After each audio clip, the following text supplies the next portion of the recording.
Hello everyone, and welcome to the Prince Magnum channel where hot rodding and romance do coexist. I'm your host, Prince Magnum.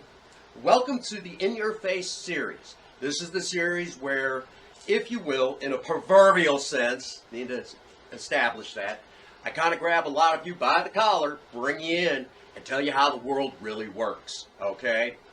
Now, if you were here from one of the last episodes of In Your Face, you know that we're talking about men of action, okay? Guys that, don't pull out their phones and just record.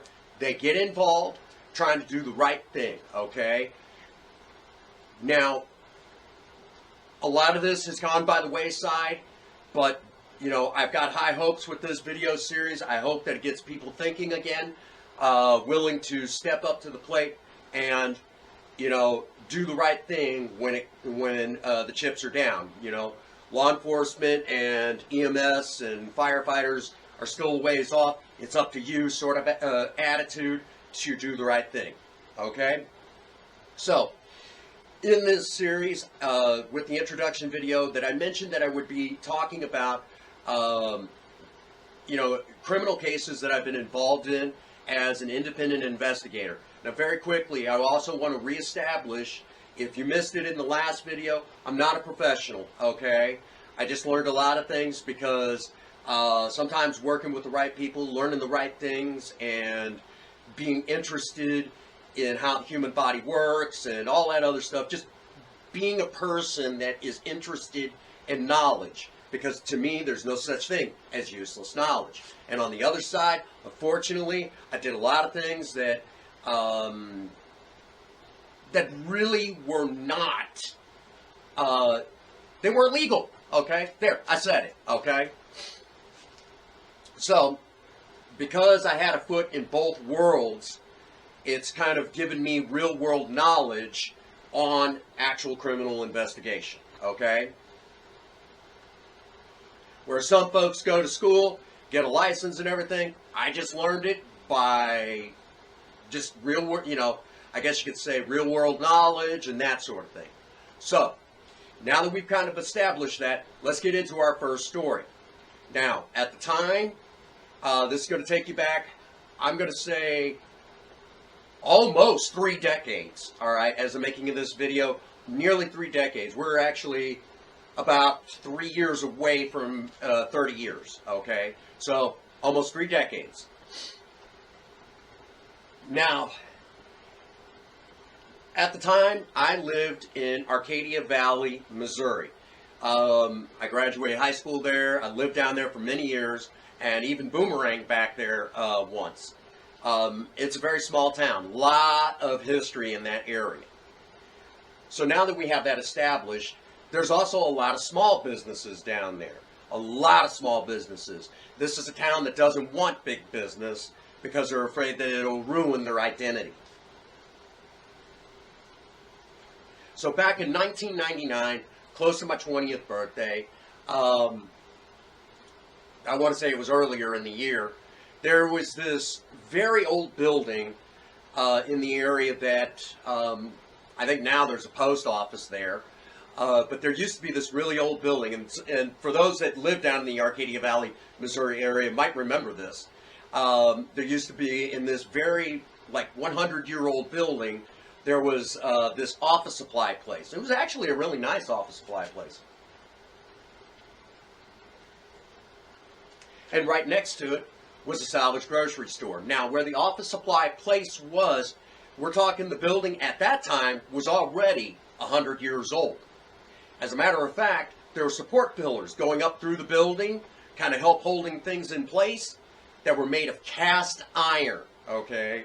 It was a brick building, cast iron, pillars going up through the building. And next to it was kind of like a building that was added onto it, and I believe that building was in the 70s. Now, in that add-on building was actually a salvage grocery store that I briefly worked in. And for those that don't know, maybe you're overseas, because I know we've got a lot of viewers all the way over in the United Kingdom. And when I say the United Kingdom, that's, England, Ireland, and even Scotland. We've got viewers all over the place over there, and I think we even got, we've got people all over, kind of dotted all over Europe as well. So for those of you that are over there and you don't know what a salvage grocery store is, or maybe over here you don't know what it is, let me explain. A salvage grocery store is, imagine for a second, like one of the big name brand ones. We'll throw one out there that a lot of people are familiar with in this area, like Dierberg's, Kroger's, places like that. Okay, these are big name brand grocery stores. Shop and Save would be another one. I think there's still Shop and Save around. Okay. Say that they have an item on the shelf and it's getting close to expiration date. It's not quite there, but they're afraid that it's just not going to sell before it hits its expiration date, and they've got to throw it out. So what they do is they pull it off the shelf and they box it up, and it's sold to one of these salvage grocery stores because they can get it to move a little bit quicker. Or maybe a certain company will change their label or cereal box or whatever. We'll just throw this out there. Say like Chef Boyardee changes the label on one of their canned food items, and now the stuff they got on the shelf will definitely look like it's an older canned food. So what they've got to do now is the grocery stores pull that all off the shelf and they put the new labeled stuff up there. Well, the stuff inside the canned good is still good, it's just got the wrong label now. So what they'll do is they'll box that up and sell it to a salvage grocery store. These salvage grocery stores can now sell name brand stuff at a fraction of the price, and they make a good living. You don't waste food. It's just a win-win for everybody, okay? So that kind of it helps you guys understand what a salvage grocery store is. So in this old building was the office supply place. Next door was a salvage grocery store.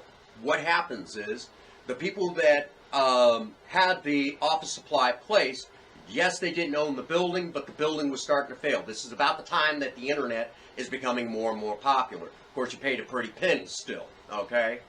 And what happens then is to collect the insurance money so they could get out from underneath the business, they burn the building down. Now, this in turn damages the salvage grocery store.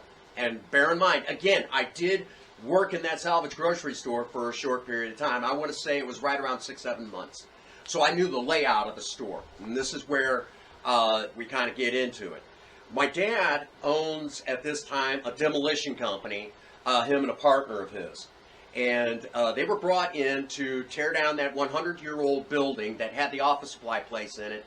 And then from there, in the process of this, we were to kind of halfway shore up the side that was attached to this old building where the salvage grocery store was. And if we, got it shored up enough and everything, the owner was going to go ahead and, reinforce it so it was a standalone building. Again, we're dealing with a 100-year-old building, and we were doing pretty good on that. But the owner of the property, again, the people who had the office supply place, did not actually own the building. They were renting it, okay? The actual owner decides to set fire to the one that had the salvage grocery store in it, that section, and burn the rest of it down because he was now trying to collect insurance money. And then he tried to pin it on my dad. Okay, he tried to pin it on my dad and his, his partner, the ones who owned the demolition company. And Dad was not having this. So being that my dad was actually retired from Metro West Fire District, big shout out to Metro West Fire District, he calls in a couple of his fire marshal buddies, okay? And with my help, those two fire marshals were able to determine that it was arson. And this is where I got my feet wet in my first criminal investigation. I was now able to help them lay out how the building, how that building was, and we were able to determine where the fire was set, the whole 9 yards. This in turn was then presented to the court where that guy was trying to collect insurance, and he didn't get any money out of that deal. Okay, so that was my first one. I don't know if he actually seen any time. I know the guys that had the office supply place, they got time. They got time over arson. Yeah, that was determined, but I wasn't on that part. I was on the second part. And if you will, I already had a foot on the wrong side of the law, and now I had 1 foot on the right. I'm going to tell y'all, when you do something like that, you're in it. You are in it. Once you get a taste of something like that, you want to do it again. And this was my first one, and it was successful. We stopped, if you will, the bad guy didn't get away with it. Okay? And that's important for a lot of you to remember. The bad guy doesn't always get away with it. The bad guy can get caught. And this was at a time, before we had the forensic stuff that we have today. All right? So the bad guy got caught. He didn't get away with it. I don't know if he served any time, but that was the first case I was on. And working with those guys, I learned the right questions to ask. And I'm an inquisitive person anyways. I'm going to learn things that some people might even consider as not even important. It's useless knowledge, but there is no such thing as useless knowledge, okay? There really is no such thing as useless knowledge. And that began where I began to look at the other side of the law and wanting to actually be that good Samaritan, the good citizen, the one that, when the chips are down, the police can trust. Okay? So that's where that actually began. And it kind of made me start thinking about getting away from the wrong side of the law. So in essence, if somebody hadn't done something bad and I hadn't gotten involved, who knows what horrible things I would have gotten involved in. What horrible thing. I mean, for all we know, I could have ended up dead. All right? So, this begins, if you will, our man of action, the guy the concerned citizen, the good Samaritan, if you will. Now, I'm not going to say that I was always perfect, but at least this began the groundwork that we would see much later today. And, don't ever hate, don't ever hate your past, because if it hadn't been for your past, you wouldn't be who you are today. So all of those learning experiences really translate very well today. Now, as this series continues, the next couple of videos we're going to be talking about 2 more criminal cases and how those went. We're going to talk about some mysteries, times that I've actually had to climb into a vehicle and actively help the police department. There's actually a couple of those. Had to actually get into a vehicle and help the police department, even right up to modern times. And we're going to be cracking into where even today I'm back into criminal investigation, and whether I wanted to or not, I got drug in. It's one of those things, Sometimes, folks, even when we say never again, never say never in this world. Alrighty, so from here, need to remind you guys, get over to Patreon. When you become a member of the High Mileage Club, not High Mile, that's totally different. The High Mileage Club, you gain access to Cinnamon's Discord, and we only ask $1 a month from you guys, and we try to put stuff up there. Currently, right now, one of the criminal cases that I'm involved in right now, which actually takes me across the pond, of all the things, it takes me across the Atlantic, all the way to England. So, right now we're kind of talking about those cases right now. And so a lot of excitement happening in Cinnamon's Discord, along with we're working up to posting some new articles on the Star Trek characters and things like that. So you definitely, for $1 a month, it's not a bad ask. All right. And of course, all the proceeds from Patreon go back into the channel in a very strange way, because I feel bad asking you guys to support the channel that way. So what I do, because I know a lot of you can't really support the channel, you like a lot of us, you broke as a joke. You know, you got bills to pay, things to do like that, and those that can offer it, what I do is I take that money and invest it in cryptocurrency and move it around in a certain way where it makes money back. Okay, so when you guys do that, I actually double that money so we can put it back into the channel. Okay, which isn't a whole lot right now. Also, we've got Teespring. We've got merchandise of all sizes and shapes. Cinnamon merch, Project Spirit merch. We've got Project Lena merch. We've got merch of all sizes and shapes. We even got something for our Lady Mavericks. Lady Mavericks Unite, which is a series that I occasionally touch base on, which is designed to help you ladies learn about working on your own vehicles, some of the basics. All right.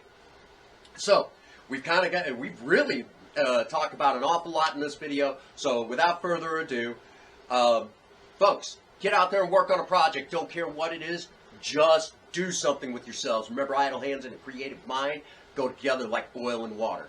If you have a sweetheart, sweep them off their feet. Do something special for them today. And as always, for every last one of you out there, if no one out there has told you that they love you today, Prince Magnum does. God bless you, and have a happy 24. Thank you.